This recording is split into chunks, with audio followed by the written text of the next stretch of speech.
Good day, everybody. Matthew from Captive Audience Comics here. It's Monday, March 25th, and in 2 days is a new comic book day.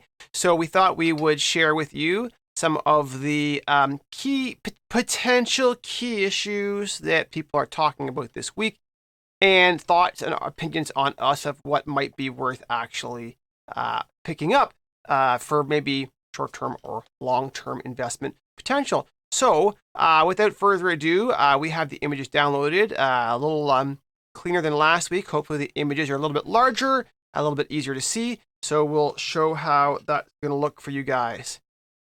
Okay, so first book we have up is Batman Dark Ages #1, and this is the origin of Batman, how his development of a character evolved alongside growth of American world culture. So this is sort of Batman origin from a pop culture point of view.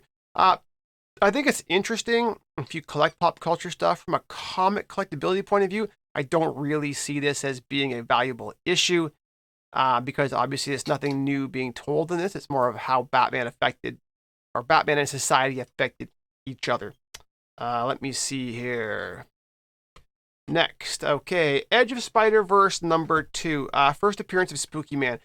These have always been great pickups, the Edge of Spider-Verse books. So I would say this one is one to pick up, and one that certainly that will be picking up a copy of. I wouldn't buy, a ton of copies of this book. I don't think Spooky Man hasn't sounded like it's going to have a huge impact, but definitely worth picking up. So Feral #1. Now, Feral #1, same creators of Stray Dogs. It's a story about 3 cats. You get trapped, indoor cats. They are trapped outside during a rabies epidemic.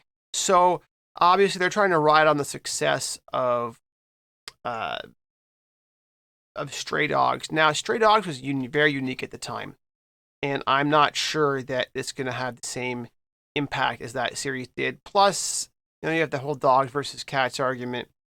People tend to be more passionate about dogs, in my opinion. So I think it'd be interesting. Maybe you pick up issue #1, see if you like where it's going. We'll probably just get the A cover #1 and not worry about any of the other stuff and see how it goes. Now, there are some variant covers for this that if you could pick them up for a decent price are probably worthwhile. So there was a promotional retailer preview copy, as well as a preview edition that was distributed at the 2024 Comics Pro Retailer Summit. If you happen to come across one of those, you're good friends with the shop. Those ones probably are good pickups simply because they're going to be so hard to find anyways.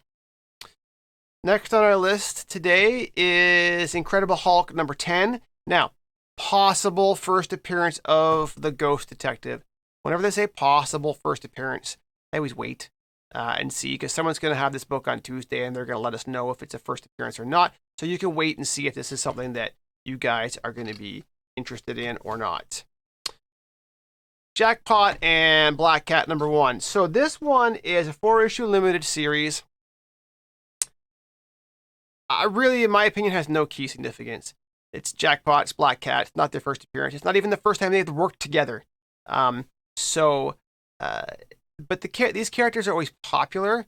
I don't really like this cover.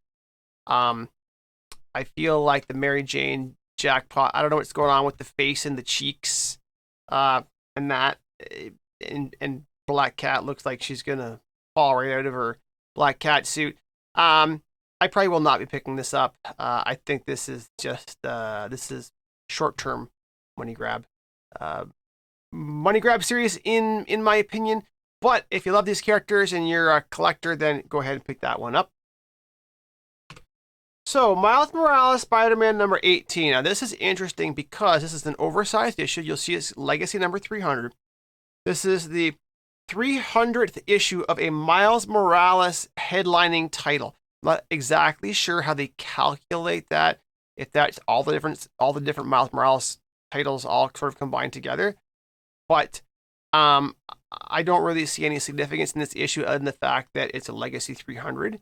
So I think if you collect Miles Morales, pick it up. I wouldn't go out of my way to pick this up. There's no other notes about it having any kind of special significance.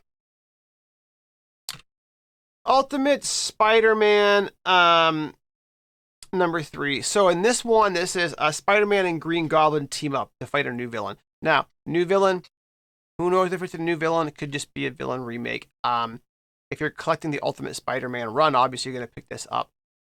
I wouldn't pick this issue up specifically on its own until we confirm that that villain actually exists or not.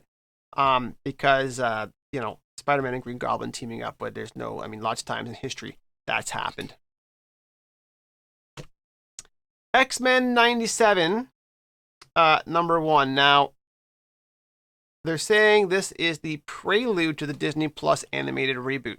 I don't know how this X-Men 97 is different from the original X-Men 97 prelude, but we've been hearing good things about the Disney Plus show, so I think that this is probably a good book to pick up in companion to that new release. Plus the nostalgia factor, and people are always interested in that. A couple other books that people were talking about. Let's take a look here. So this is Star Wars Obi-Wan Kenobi number 6. This is the Hans variant. This is the first cover appearance of Omega from Bad Batch. So it's actually a pretty cool cover. I kind of like this cover. So if you're into that, all of the first appearances, then go ahead and grab that one. So Duke number 1. This is a third print of Duke number 1, and it's always a gamble. If this is going to be the last print and the print runs low, then it's a good one to get. But if everyone buys it and the print runs high, they're just going to release another one, and this one's going to be worthless. So that's a bit of a gamble. As is this one. This is Void Rivals number 1, which is massively successful from a sales point of view. This is number 1, 7th print. I think they must be getting close to the end of all the reprints for these. So I think I will probably pick up the Void Rivals number 1, 7th print, and hope that the print run is small. But if it's not, there's going to be an 8th print. So who knows what's going to happen with that. And then this is a ratio variant. This is the Amazing Spider-Man number 46. This is the Cho variant. It's just a pretty cool variant. I think this is a 1 in 25 though. So I wouldn't go looking to spend a premium on this. But I think if you can get this book for under $25, maybe $20, this is probably a good version to pick up. So that is our that's what we're recommending or picking up this week. We are probably going to be picking up the Void Rivals, the X-Men 97, and then maybe the Feral A cover, the Edge of Spider-Verse one, and the rest of them probably we're going to let slide because I don't think that they're probably worth the investment. But hopefully you guys get some cool books this week and that this helps you out. Have a great day. Ciao.